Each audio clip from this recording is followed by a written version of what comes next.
Jazzcast Pros.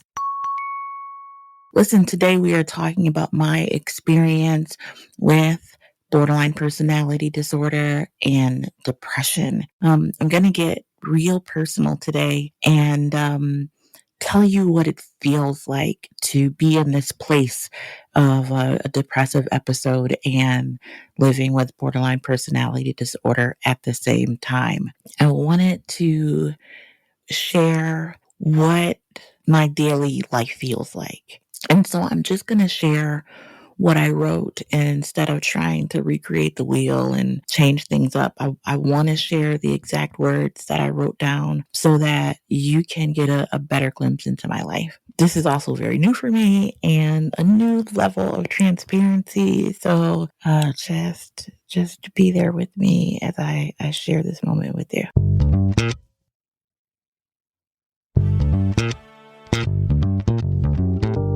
Welcome to Living the Front Seat Life podcast. I'm your host, Coach Kelly Marie, and I am just a woman in this world living my life with several mental health disorders.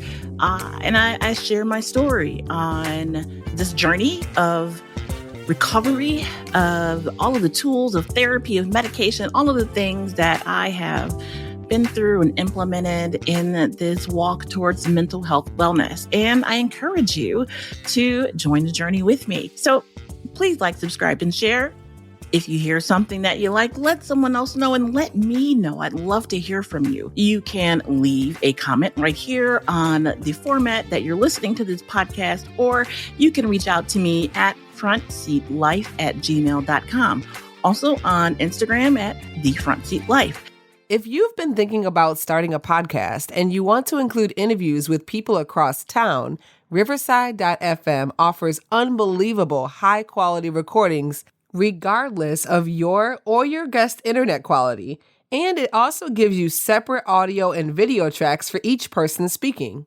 It's high-tech, but easy to use. And unlike Zoom, you don't have to install anything on your computer, and your guests don't either. Riverside.fm is the leading platform to record studio-quality audio or video podcast. They even have a really cool video editor to help you make content for social media. Head over to riverside.fm and use promo code JazzyCast to get 60 free minutes of recording and 15% off a membership plan. The link is in the show notes. Now back to Living the Front Seat Life podcast on the Jazzcast Pros Network. So welcome. I am just a woman living with mental illnesses, and it is okay. I'm here sharing my story. I'm here with honestly the sole purpose to let you know that there is hope, that there is healing, there is recovery, and there is a path forward. You are not alone, not now, not ever. If you are in crisis, please dial 988 on your phone. And if you are looking for resources, you can ask Google or ask Siri. You can also dial 211 on your phone. That is the nationwide 211 line, and they are able to look up resources in your area, whether it's mental health, whether it's, adult care, child care, human services. If you have a question, you can begin there to find an answer. So today is an opportunity to just share where I'm at. Right? I've been opening up more about living with mental health conditions, and I'm in this really weird place. I've been healing for many years. I mean, I am a survivor of childhood sexual abuse. I have other issues, which we can dive into at some time, as far as life, like the things one has lived through. And I have been in therapy off and on since I was 9 years old. That's when I disclosed my child abuse to my mom. It's been a journey ever since. And so as I grew, as I aged, I went through all of the, stages of life, and here I am in this middle-aged stage. And I just am living to the best of my ability this life of recovery. And I have used the tools that I've learned in therapy. I have used the tools that I've learned from being an inpatient in psychiatric rehabilitation over the course of, I guess the last 30 years, 39. That sounds about right. Being in therapy has taught me a lot. It's taught me that I need to be open with myself. I need to be gentle with myself, but that I can't run from the things that I'm going through. And so I took some time to really focus on how I feel right now, and what life feels like right now. And again, living with these mental health disorders are, what I go through, someone else with the exact same diagnoses, right? They're not going to have the same experience. We might be able to relate to each other. We might have had similar experiences, life experiences, relationship experiences, but no two people have the same experience. That's true of folks that are experiencing mental health challenges and for people that are not. So, no matter who you are, no matter where you are, we are all walking in this path, this journey in the front seat, driving in our own unique life vehicles in our own way. And so I wanted to share what my daily life feels like. I did journal, but I wanted to share it with you. I actually gave this entry a title, and it's called I Want My Skin Back. When I feel this way, I feel raw, like someone has peeled away the layers of my skin. One layer at a time, they expose me and my feelings to the world. I feel tingly, not in a good way, but in like that scrubbed hard with the bristle brush way. I'm only guessing because I've never been scrubbed hard with a bristle brush, but what am I supposed to do? I just want to lay in bed and cry. I feel like everything that I say is wrong. I'm sharing too much or not sharing enough. And I can never find the right words. The struggle for basic words that I know, they just don't come to me. I can't figure out how to put thoughts together or to connect them to make sentences and words in order to explain what I'm thinking. It's taking everything I have. Okay, not everything, but I'm really struggling with managing my emotions right now. And I don't know what to do. I'm implementing all the tools. I'm writing down my feelings and journaling, if this counts as journaling. Actually, I know that it counts as journaling, but I'm just raw. I feel naked. I don't know what normal human behavior is, if that makes sense. Like, I try and watch other people and I talk to people close to me about their feelings, and I try and match up their feelings to their actions to better help me understand my feelings or how I should feel about things or how I should respond to the things that I feel is probably best. And how I feel is justified, but is it justified by quote unquote normal standards? Like, some research says that this is taught to children, and people with borderline personality disorder didn't learn those lessons, or it was blocked in some way by trauma, but nobody really knows the answer. But what I do know is at this age, I honestly don't know how old I am. I'm either 45 or 46. But, anyways, at this age, I would like to be able to be normal, right? Like, I'd like to just be normal, to experience things in a normal way. And for years, I thought this was normal. Like, I thought suicidal ideation was normal. I thought everybody thought about suicide. And it wasn't until I started having conversations with other people that I realized that they don't think how I think. And so I'm left troubled in this episode, this depressive episode, not podcast episode, because I really want to do a good job at being honest with myself. And I think being completely honest is the fastest way for me to get to the bottom of what's going on. But I don't know what else to do. But I do know that I want my skin back.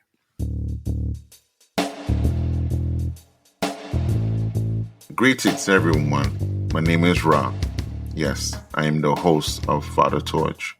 I would like to take this time to invite you in my discussions on very, very important topics of being a Black and brown father in today's society. Being a parent, the other parent, we face trials and tribulations too. We have worries, we have feelings. Here at Father Torch, we promote the advocacy of being the dad you wish you had. Join me at fathertorch.com. If you've been thinking about starting a podcast and you want to include interviews with people across town, Riverside.fm offers unbelievable high-quality recordings regardless of your or your guest internet quality. And it also gives you separate audio and video tracks for each person speaking. And unlike Zoom, you don't have to install anything on your computer, and your guests don't either. Head over to riverside.fm and use promo code JazzyCast to get 60 free minutes of recording and 15% off a membership plan. So that was my journal entry. And this feeling of being raw is something that I walk around with every day. Now, the tools that I use, they help me put on clothes, put on a coat, so to speak, so that I have more of a barrier between the outside world and the emotions that I experience. But in these spaces and in these times, when there is an increase in depressive signs and symptoms, I become more vulnerable when it comes to borderline personality disorder. It is a mood disorder, it's a personality disorder, not a mood disorder, excuse me. And so there is no remission, kind of like you can have with depression or bipolar disorder. Depression is something that's there, but it may not be present, whereas borderline personality disorder is always present. And you use tools and time and space to help better regulate your emotions, to help better regulate how you respond to people and how you respond to yourself. And so I am in a good place in that I am not suicidal. I do not have active suicidal ideation in ways that I've had it before. I'm just raw. I feel raw. Like if you ever had chapped lips or dry skin and you go outside and it's really cold, in Buffalo it gets really cold, and that wind whips across your body and you feel that raw sensation. That is what I feel like every day on the inside.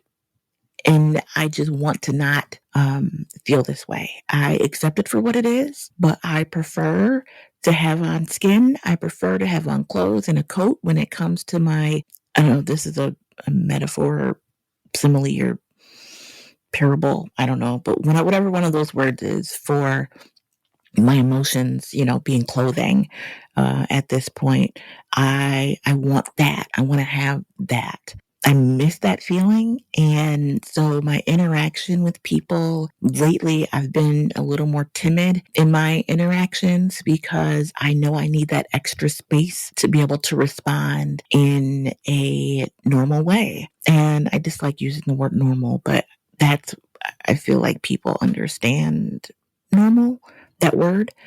None of us are really normal. It's just, do we respond to things in a socially acceptable way? And so that is my goal, right? To respond in a socially acceptable way. And what angers me or what makes me laugh or what hurts my feelings or whatever emotion that I'm experiencing it raw.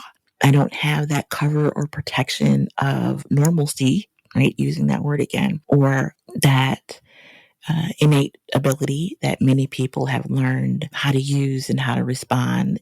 Most folks don't think about it, they just respond. But for me and for people like me, we tend to work in this and live in this space of raw, this place that I'm in.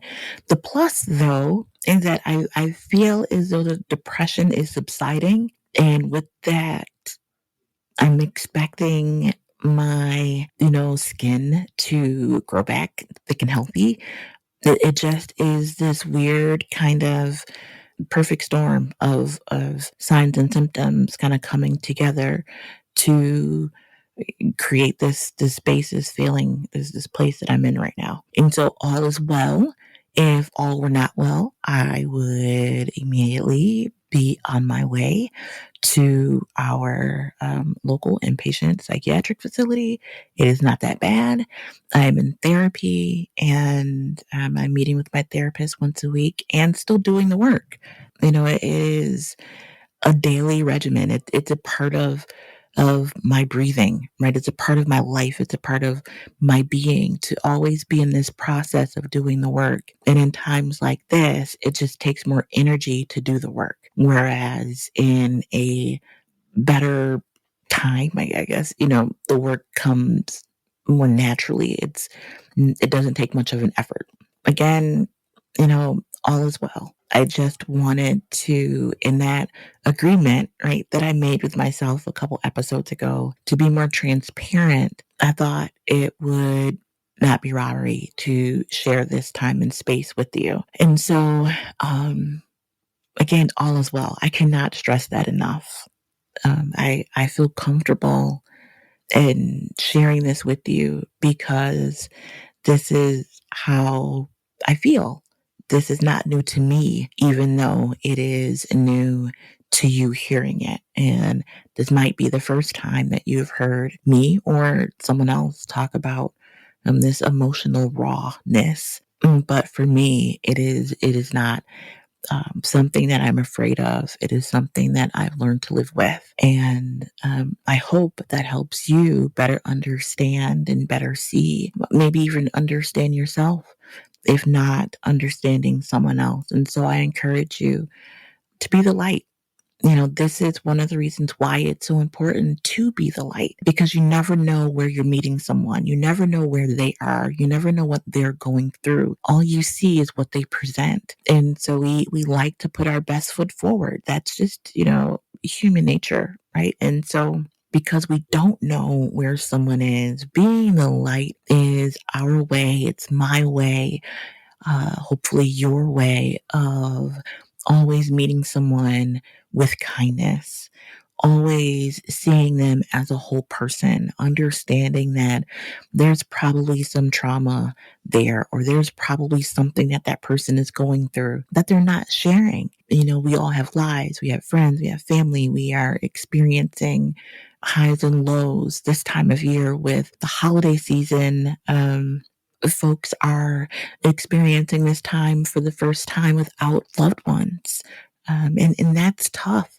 Others have been experiencing this time without loved ones for many years, and it's still difficult for them. And so I encourage you to not just meet the people that you know where they are. Don't just be the light for folks that you know have things going on. Be the light for everyone, because it could be that stranger that you meet, that you say hello to, or, hey, I like those boots, or that's, a nice jacket, that needed to hear it in that moment. And so I wanted to just hold space for anyone that is going through, for anyone that is in a place that they feel emotionally raw. Again, you are not alone, and this too shall pass. So until the next time, again, I encourage you to be the light, and I hope that you got a little something from today's episode. Next week, I'm not going to talk about next week because I don't know what I'm doing for next week. We're here today in the moment doing today's podcast, and that is good, that is well, and that is all right. So be the light, like, subscribe, and share. Thank you for listening to Living the Front Seat Life podcast. I am Kelly Marie, founder of Front Seat Life. Head over to the website, frontseatlife.com, to learn more about me, about my story, and about how you too can be the light.